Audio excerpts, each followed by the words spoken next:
What is up, YouTube? HPJ here, and I'm coming at you guys because it is time for another deck profile, and this time I'm dropping Shaddoll.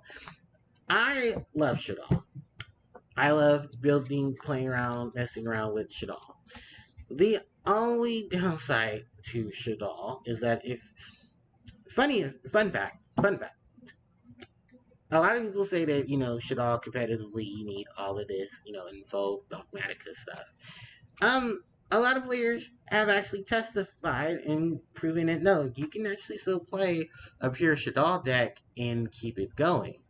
While builds may vary, the craziest thing about Shaddoll, and actually I want to look up one particular monster, um, is that when it comes to fusion summoning, that is what Shaddoll does. And I'm also going to bring up this monster when it also comes to that as well. Because I do love Shaddoll just as an overall, concept. It's an amazing fusion deck. Kind of gives you a sense of heroes, where heroes, once they started getting a lot of the Omni versions of themselves, like Shining, Absolute in them, you saw to see how the deck itself built in the deck itself constructed. And I love that. I do. I really, really love that because it was just so much, just everything. I loved how it set itself up. So for that, I wanted to keep basically a pure Shaddoll version. Um, you know, Bills may vary. And that's pretty much what I'm doing here. So I'm going to go ahead, stop rambling, go through it, and also check in some options for some things in case you are building it physically and you just want some options there. So, 3 copies of Shaddoll Skalmata, 3 copies of our girl Wendy, 2 copies of Ariel, 2 copies of Hedgehog, 1 dragon, 1 beast, 1 Falco, 3 mathematician, 1 performance trick clown, 3 copies of Effect Veiler, and 3 copies of Ash Blossom. For the spells, 3 copies of Shaddoll Fusion, 3 copies of El Shaddoll Fusion, 3 copies of Super Poly, 2 copies of Allure Darkness. Let's go on this, but 1 copy Instant Fusion, 1 copy of Harpie's Feather Duster, and 1 copy of Foolish Burial. For the trap cards, 2 copies of Shaddoll Schism and 1 copy of Shaddoll Core. Then for the extra deck, 3 copies of our girl Shaddoll Construct, 2 copies of Winda, 1 copy of Shiginaga, Acapulone, Greista, and Anoia Tillis. There's also 1 copy of Thousands Eyes Restrict, 1 copy of Excess Code Talker, 1 copy of Celine, the Queen of Master Magician, 1 copy of Halku Fabrics, 1 copy of Cross Sheep, and 1 copy of Link Karibo. And that pretty much rounds about the main and the extra deck. So let me go ahead and talk about it overall. While this deck focuses on fusion summoning and fusion summoning monsters, I did not want to leave out any monsters in terms of the link variation, because link monsters do help extend plays, ironically enough, into bigger link monsters. And then that's kind of the reason why a lot of decks do like combo extenders. I wish Shaddoll had more combo extenders, if not anything. Um, Play around with some options for combo extenders, because Shaddoll, being Spellcaster, being dark, having access to light, you can basically play around with a lot of combinations and stuff. So leave that to your mind and to your imagination. Now, with the whole lineup and everything that associates with it itself, um, Winda is probably one of my favorites. She's probably one of my go-tos in the main deck, because she goes into Shaddoll Beast. Being is one of her big options. This is because you don't have to waste a normal summon or a tribute summon on Beast. The fact that you can flip, draw 2, discard 1, or just draw 1 when it's sent to graveyard by a card effect. Being is made Shaddoll Winda outside of can summon any other Shaddoll monster, excluding herself, which is perfectly fine because of all the things that she has access to, and the things you can do with polymerization, because polymerization checks in the graveyard, not on the field, if I'm not mistaken. Or it might be a combination of both, don't quote me. But I think Shaddoll Fusion checks when they're sent to the grave, because Shaddoll Core is checked for the material aspect of it. And that probably is why it is where it is. But Winda is a great go-to. If anything, I know some people were playing around with E-Telly as an option just to speed up her summon. And then because she's going to be sent to the graveyard through Shaddoll Fusion and stuff like that, that will trigger her ability to bring more Shaddoll monsters into the board. I just wish they had a Shaddoll monster that brings us into the board without having to do all this hassle. At least in the main deck. Shaddoll Skamata, sending any Shaddoll card to the graveyard when it's sent to the graveyard by a card effect. While it's on the field, you can target a monster and destroy it. When it's flipped face up. Great options, but primarily this is just filling up the grave to help out thinning out the deck. Um, Shaddoll Ariel. This is a water target for Super Poly in terms of, going into Annoy Latilis. She has the ability to summon any banished Shaddoll monster, either face up or in face down defense position. Then she has her own unique ability of when she's sent to the graveyard, she can banish cards in the graveyard, which can mess up your opponent's plays. And trust me, that can be very beneficial as long as your opponent doesn't have ways to play around with the graveyard or the banished area. 2 copies of Shaddoll Hedgehog. Um, Basically, either get your Shaddoll spells or traps, or help you add a Shaddoll monster from your deck to your hand. And this is primarily off of when it's used for fusion material. And it's still relatively good. I was still trying to figure out if I wanted to cut it, because I know Shaddoll Genius is out. I just don't, here's the thing, I don't like either of the new Shaddoll monsters. At all. I don't like none of the other two. What is that? Hell Shaddoll, Hellfire Shaddoll, and then it's Shaddoll Genius. I like Genius a little more, but I'd have to fit in more stuff for Genius, and it's okay. I don't need to do all that. Just keep it as base as possible. Um, I've already talked about bees. Dragon is just pop or send when it's used, and then the other additional summoner for the main is Shaddoll Falco. If Falco The only downside to Falco is that he has to put either himself or the monster he's summoning face down. That's it. If anything else, it's still another extender. And sadly enough, they don't have a synchro monster. Although synchroing is something that should all have access to, thanks to cards like Falco and any other plethora of cards they can easily take advantage of. It's still disappointing that the structure deck did not give them a synchro monster. That would have been a great addition too.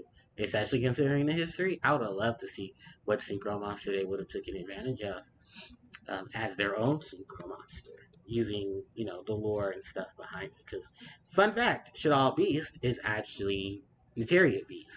That's corrupted by the Shaddoll Core. Moving on from there, we have the normal summon of one of our biggest support cards, Mathematician. The same many of our monsters alike that are level 4 or lower from the deck to grave.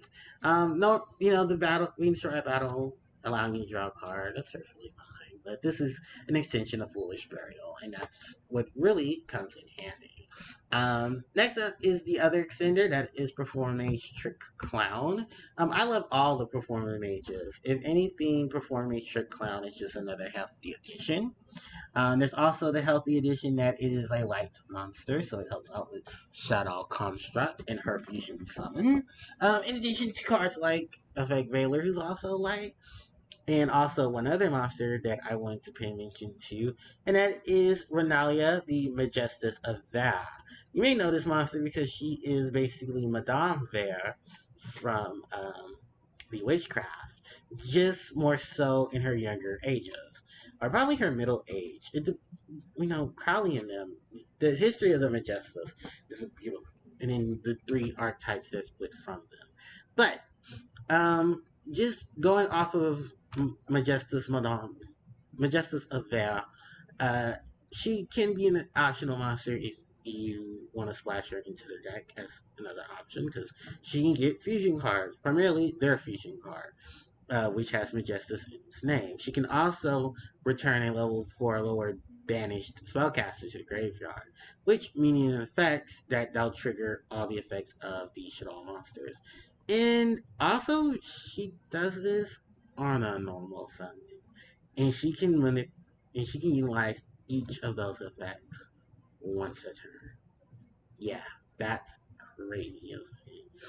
She also has this thing where she can target cards and she can equip them, but that's more so a Majestic's ability. We're basically using her for our other two, which is returning the monsters back into the grave or being able to go for her Majestic's uh, spells. Primarily Majestic's Invocation, which I did not bring up in this point in time, but yeah, no, yeah, invo the invocation card for the Majestic is actually still relatively good. I think here we go. Majestic Invocation. Well, it's still relatively good as a fusion spell because it just focuses on the fusion summon a monster that uses spellcaster type monsters for its fusion summon, and then being able to do that. I was going to include the invoke setup, but like I said, this is going for the pure version of it and playing around with the pure version. You can play around with some optimal plays there. Of course, there is Nibiru, Gamma Seal, for the whole dropping big monsters and taking advantage of your cards as well to help because those are monsters that are special summoned. So yeah, that's just there. And then Effect Veiler and Ash are hand traps of choice. I'm paying more attention to Veiler because she is a spellcaster that helps out with, of course, Celine, the Queen of Master Magician, as well as the fact that she's light, so construct, and you play around with some chaos cards as well. The other benefit to Ash Blossom is she's fire. Krysa, if anything, with the Shaddoll core for some setup there, but that's only a dire niche of need. Moving on from that, let's talk about the spells. The 3 copies of Shaddoll Fusion, 3 copies of El Shaddoll Fusion. This is basically the primary setup for Shaddoll monsters in terms of their fusion summons. While El Shaddoll Fusion plays on the quick play aspect, the ability to send your monsters from your deck to the graveyard if your opponent has a monster on the field that was special summoned um, helps you out even more because basically everyone is special summoning from the extra deck. And to a point in case, as long as that monster is still present on the board, this is going to help Shaddoll's, thin out their deck and put a lot of their monsters onto the board. While Shaddoll Fusion basically saying, okay, it's your opponent's turn, I'm going to flick this, and we can go into some nasty things. Like we can summon Ahoya Tillis, we can summon Greista, we can summon Shikinaga, we can definitely summon Winda, and then really mess with your opponent. In terms of the things they can do. Super Poly is also an adequate addition because it plays around with your opponent's decks as well. Fun fact, I did not include her in this, and I wish I did. El Shaddoll Wendigo. And the reason why I'm going to include Wendigo abruptly is because Wendigo is a wind attributed monster. When wind does become a factor, Shaddolls will. They may not play her just because everything else kind of just is just better, but it can be an option for Super Poly if anything, and that can at least count for something. And then the fact that she can make a monster you control immune to battle or destruction with a special summon monster that your opponent has on the field. So she at least has her advantage there, just like any other Shaddoll monster. So, with that said, we do have the Allure Darkness for draw power. We have Instant Fusion. So basically going to the only 2 targets it has in the deck, that's Wendigo or Thousand's Eyes, or if you want to swap in for Millennium Eyes. Harpie's Feather Duster for back row removal. You also can play around with cards like Cosmic Cyclone and Twin Twister. And then Foolish Burial itself, just to help extend into more plays, in addition to Mathematician. Shaddoll Schism and Shaddoll Core. The only problem with Schism is that it is expensive as hell. I don't have any other source of cards to substitute for Shaddoll Schism. Because how I think I am using the other target, and that's Super Poly. So that's sad to say that that's a thing. That unfortunately just sadly enough happens. Because you can even utilize the other ability where you can use monsters in your opponent's graveyard and banish them to help you fusion summon from your extra deck. And that can come in handy in some cases. Like I said, if one thing should also know how to do is play around with the attribute and fusion summon like crazy. Taking a fusion summon Shaddoll Core, the last of the main deck, in simply just an abrupt way to play around with attributes as well. Although you're not using this monster in terms of it being a monster, it's a Shaddoll card. That's true. No, you are using it abruptly as a monster. Why? For fusion summon. And literally the fact that it can treat itself as any of the attributes in the game that can really help out with Shaddolls, especially if they're trying to get into other fusion monsters.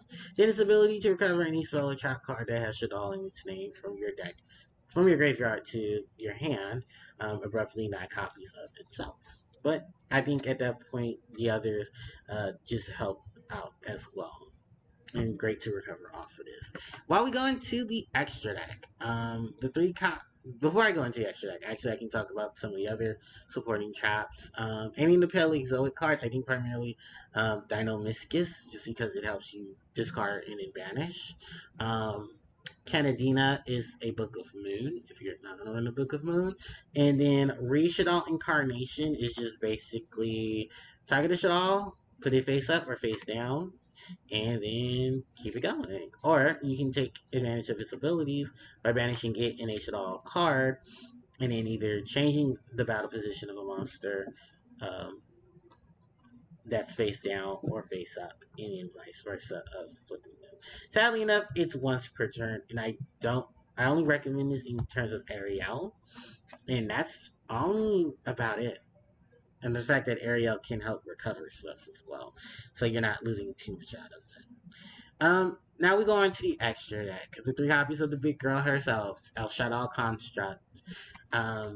Mill, no, not Mill. Foolish Effect for your Shaddoll cards. She has her ability to knock out a monster that's special summoned when she attacks, right before the damage death. The fact that she requires one light monster and one Shaddoll monster does not stop her, considering all the different things that Shaddolls have access to in terms of light cards. Like, I don't even want to bring up the names. You probably know them yourself at this point, just because of how infinite Shaddolls are when it comes to their boss and ace, Shaddoll Construct. Next up is their other boss monster, Shaddoll Winda, that limits the amount of summonings that both players are going to do. She can be destroyed by card effect, which does help in that benefit. And then your opponent has to risk it all to destroy her by battle, because at that point, if something's not already going to be fusion summoned in response to the attack, she's going to get back one of your Shaddoll spell or trap cards. And at that point, it's like, well, here comes another Winda, or now you have to deal with Construct or any other extra deck Shaddoll monsters that are just as much of an annoyance to deal with as Construct. Sitting in defense position most of the time will be Shiki Naga, who is an Earth target in case you deal with Earth monsters. You can also play around with, of course, your Mathematician to help summon her. Acapulone, in terms of her ability, is just here to negate card effects when she's special summoned. Greista is to help deal with the effects of monsters that are special summoned, and then you can negate their summon and destroy them. Then Annoy Achilles to stop both players from special summoning monsters from their hand or graveyard by using effects of spells and traps. Being as it's made, you can tell the whole setup for the Shaddoll monsters is to deal with the monster effects or the effects of monsters that are special summoned. Being as how it is, the only non-Shaddoll extra deck monster that I'm using in terms of fusion is Thousand Size Restrict. That's literally just to steal something my opponent has that I can't get over, and then link into Link Karibo. There is the options for Elder Entity Nest in your extra deck, and that's simply just to play around with Dogmatica, because I heard Dogmatica play around can be really nasty because they have this in their extra deck. They utilize her ability to be sent to the graveyard and destroying stuff through their own card effects as well, and forcing you to send cards from your action deck. So this can be an option to put the swap in as well. As far as I've said it, if I haven't already, the link climb is simply just climbing into Access Code Talker, who can banish link monsters to increase its link rating and banish cards on the field. No, destroy cards on the field. sorry, by getting rid of other link monsters from your graveyard or your field. To get into this, you just have to play around with Celine, the Queen of Master Magician, who can get any spellcaster monster in your graveyard and just summon to the board. You also have Harpie Vibrex, who can grab any tuner from the deck and put them onto the board. You do require a tuner, but remember, this is a thing, so that shouldn't be too hard. There, Cross Sheet.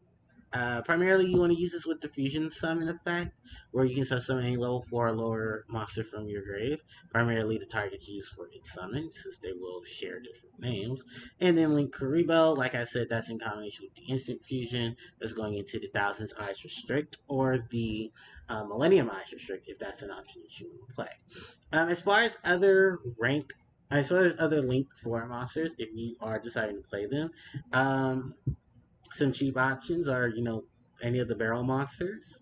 And then, of course, Unchained Abomination, just for the fact that you can destroy another card on the field during either player's turn. So, during the end phase, I'm sorry, you can destroy a card. So, yeah, it's not too bad of a card there. But I think at this point, I have been through my Shaddoll deck profile, and I'm going to end it here. So, thanks everybody for watching. Don't forget to like, comment, share, and subscribe to the channel, as it helps out tremendously. Also, hit the notification bell so you guys can be informed of when I do upload more content. And of course, in the description box below are my social media links. My Twitch link, which I hope is still there, otherwise I'd have to include it now, because I am doing live streams on Twitch. And of course, the Patreon, if you guys want to help support the channel and, help the channel grow through that. So, yeah, that's pretty much about it. So, thanks everybody for watching, and I will catch you all next time. HPJ, signing out. Take care.